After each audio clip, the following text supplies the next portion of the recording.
defendant murdered him. Just 4 days after the defendant made his choice to murder Brad, our oldest daughter, Elena, turned 6. It was the first of many birthdays she will have to celebrate without her dad. Every year, for the rest of her life, she'll blow out her candles with a piece of her heart missing. 2 months after Brad was murdered, our second daughter, Isabella, started her first day of preschool, a milestone that should have been filled with pride and excitement, but instead was marked by absence. She didn't get to hold her dad's hand to calm her nerves, and every first day of school, from preschool to high school and beyond, will be missing the man who should have been right by her side. 4 months after Brad was murdered, our third daughter, Scarlett, used the potty for the first time. It may seem like a small thing, but in a house with small children, it was a very big moment. One that should have ended with Brad telling her how proud he was, but he wasn't there, and he never will be for any of her accomplishments still to come. 6 months after the defendant chose to murder Brad, I gave birth to our 4th child, our first and only son, Reed. Brad didn't even get the chance to know he was going to have a son. Reed was born into a world where his father no longer exists.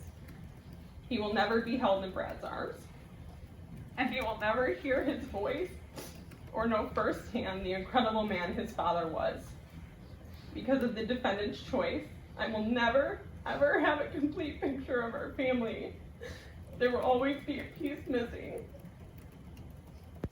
Over the past year, I had to do the unthinkable, explain to a 6-year-old, a 4-year-old, and a 1-year-old that they will never see their dad again. For our youngest daughter, it's a concept she still can't fully understand. And so over and over again, throughout this year, I've had to explain to her that her dad isn't coming back. Brad's death was not an accident. It wasn't the result of youthful recklessness or poor judgment. The defendant took a gun, aimed it at Brad, and pulled the trigger, fully intending to end his life. His age does not change that fact. The defendant has brought nothing good into this world, only darkness. His criminal history is evidence of a pattern, not a mistake. Nothing can ever make up for what he did, but delivering a sentence that reflects the gravity of his actions would have been a start. With his plea, I understand that there is little room for change in the agreed upon sentence. However, I ask you, if it was your spouse, if it was the father of your children, if it was your everything who had been deliberately murdered, what would you consider an appropriate sentence for the person that made that choice?